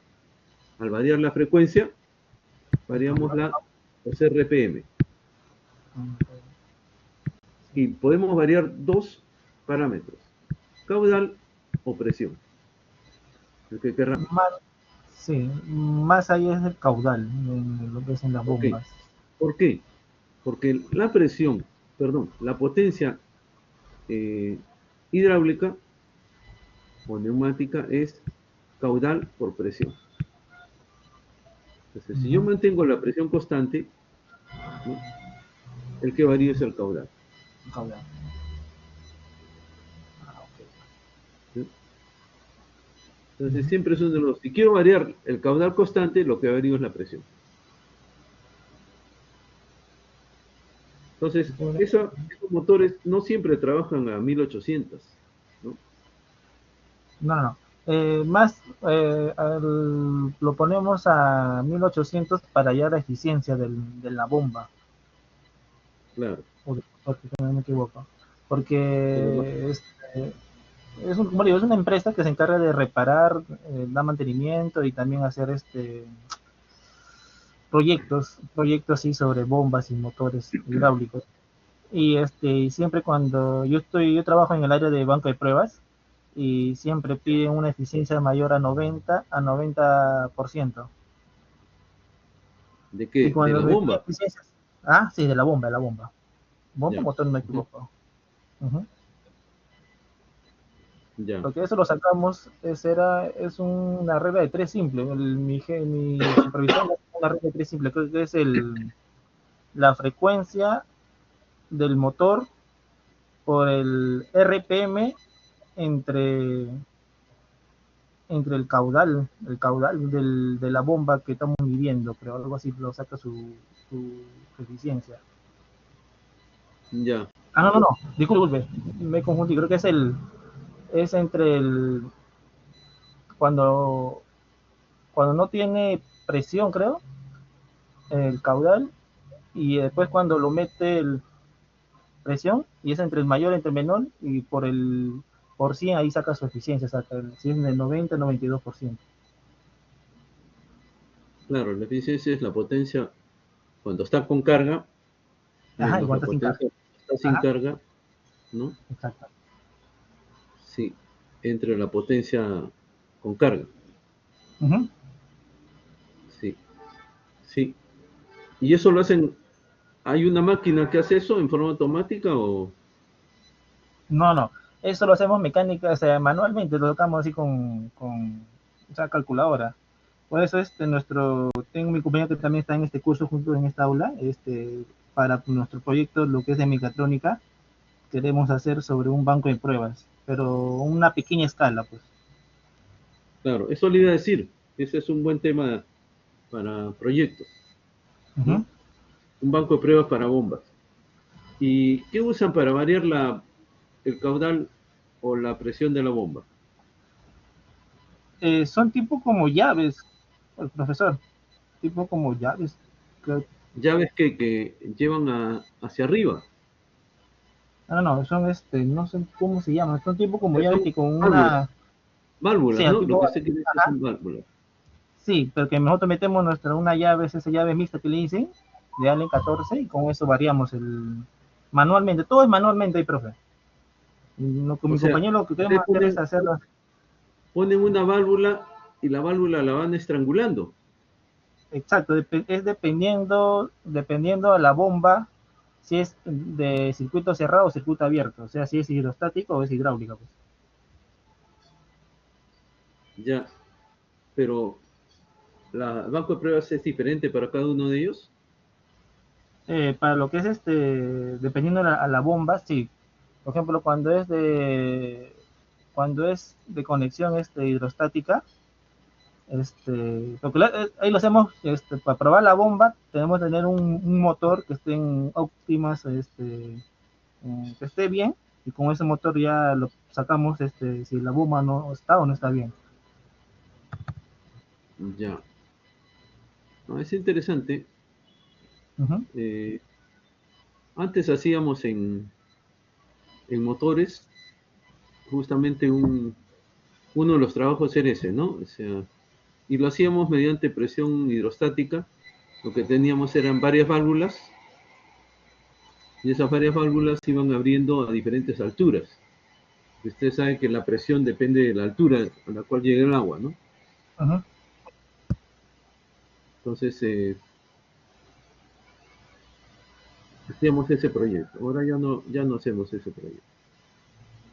Inclusive también ahí en ese banco de pruebas también hacemos pruebas de pistones. Ya.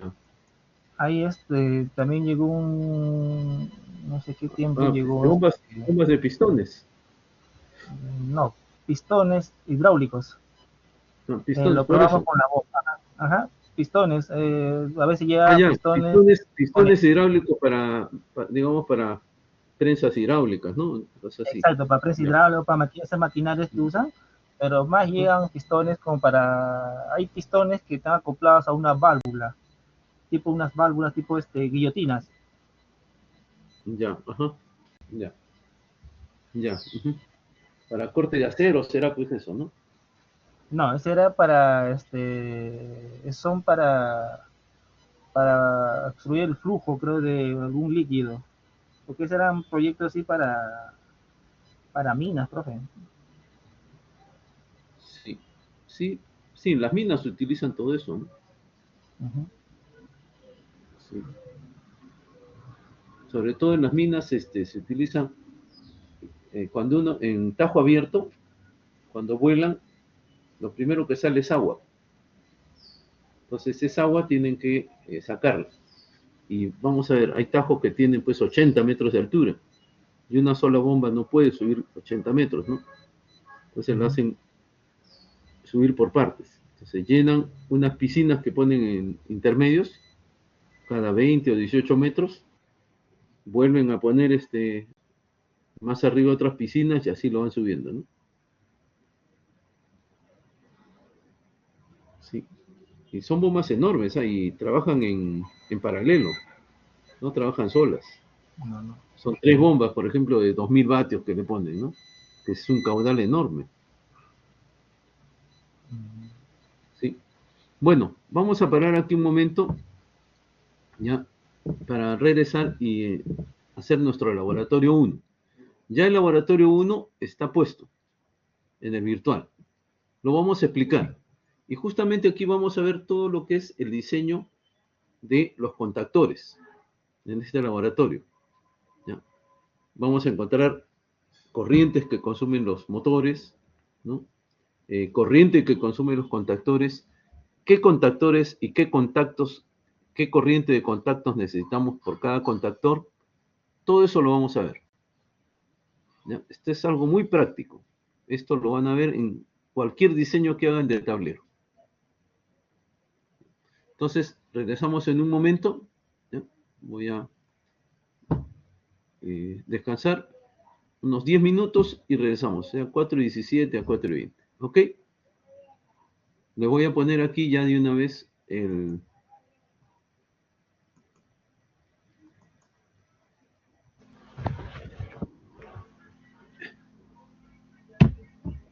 Ok, en 15 minutos.